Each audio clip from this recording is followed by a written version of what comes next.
This is a story of a bike ride that brings 800 years of British history to life.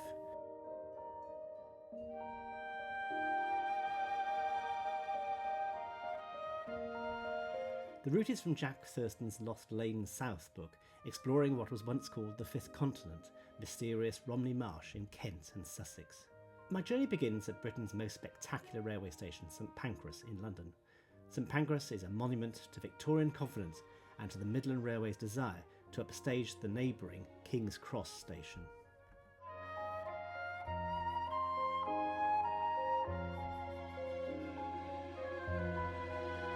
When you enter St Pancras, you feel as if you're entering a cathedral, and that's exactly what it is, a cathedral of the age of steam. You could get fast trains from here to Scotland right up to the 1960s. But then St Pancras fell on hard times. The outcry over the destruction of Euston stations Doric Arch and Great Hall saved St Pancras from a similar fate. The poet John Betjeman was one of its saviours. As a result, you can today get trains to Paris and Brussels from Britain's most opulent Victorian station, rather than from a soulless terminal like modern Euston. This is the old booking office. Booking office simply meant where you bought tickets for trains.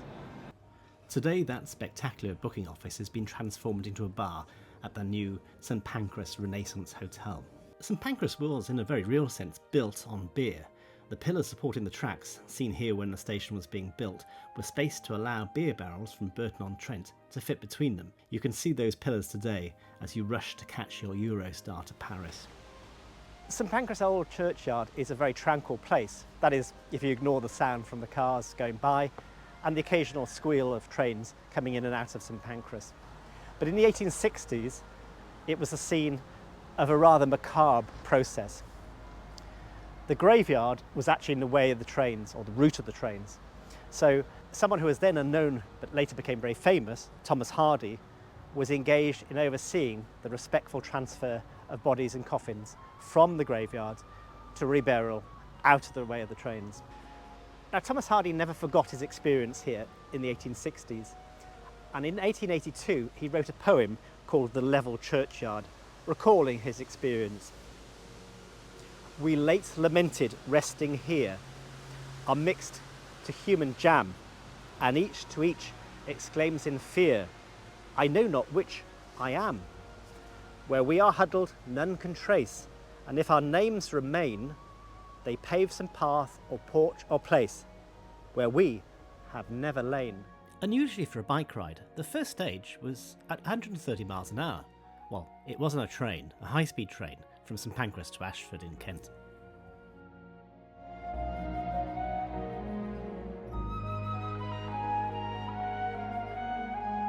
This is the Royal Military Canal.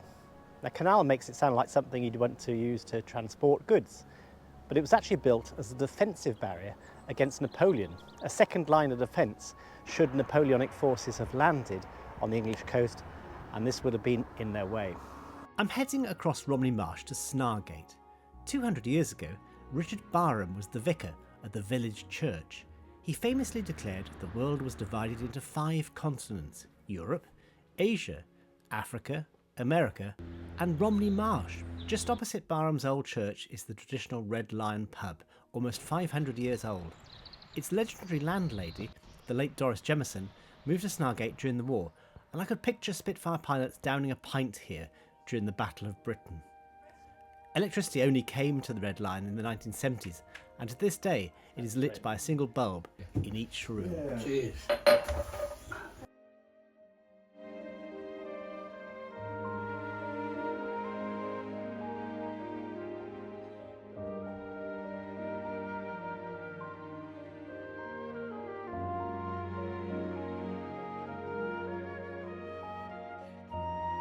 Brooklands Church is very unusual, with its separate conical bell tower, almost as big as the church itself.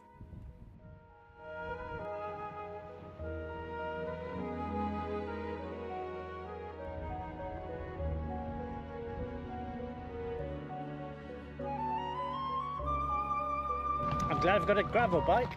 This is the path of the Romney Hythe and Dymchurch Railway, opened in the 1920s, so almost 100 years old. Dungeness is another place apart. Some call it Britain's only desert, and its stark beauty and big skies drew filmmaker and gay rights activist Jarman here in the 1980s. Prospect Cottage was his final home, and he created a stunning garden. "People thought I was building a garden for magical purposes," he commented. And there's the nuclear power station. I was going to say in all its glory, but not sure that's the right word. Pretty windy today, but a fraction of the force of the might of the sea that destroyed the city of Winchelsea, which was out there somewhere in Rye Bay. It was destroyed by a series of storms in the 13th century. Winchelsea is one of those places that seems cursed by the fates. After the original city was destroyed, a new town replaced it, and it too became a thriving port. But in a cruel twist of fate, the sea that overwhelmed the old city retreated from its successor, destroying its maritime purpose and leaving it high and dry.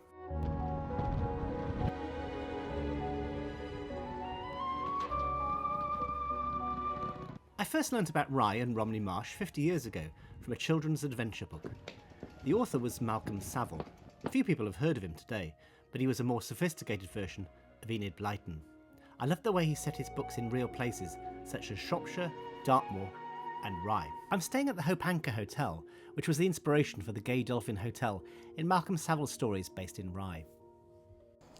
In the book The Gay Dolphin Adventure, Miss Ballinger says Rye is a magic little town that casts a spell over everyone who comes in under the old gateways and climbs its cobble streets. Well, I've climbed its cobble streets and it is indeed magical. Rye is a tranquil place today, but 700 years ago it was the epitome of a violent, lawless world. It's just 25 miles from France, making it an easy target for the medieval French, who almost destroyed Rye in 1377. The raiders stole the church bells, but the men of Rye crossed the English Channel to retrieve them. Rye enjoyed royal favour as one of the famed Cinque Ports, which supplied ships to the king. But it was also a paradise for smugglers who hid their contraband in the town's nooks and crannies. According to legend, there was a secret smuggler's tunnel between the Mermaid and the Old Bell Inn, where I enjoyed a peaceful drink in the sunshine. It's incredible to think that Rye was once one of the most important ports in England. Today it's a couple of miles from the sea. The centuries have brought extraordinary change to the English landscape.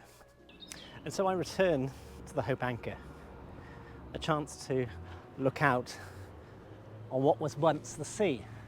The sea is now 2 miles away, but the sea shaped Rye like it shaped so many cities and towns around this country. The devastating storms of medieval times made flood defences crucial. A tax called the Scot was raised to pay for them. Those living on higher land didn't have to pay it, which is where the expression getting off scot-free comes from. A very good night from Rye. I hope you enjoyed this video. Do please like and subscribe so you don't miss my next adventure.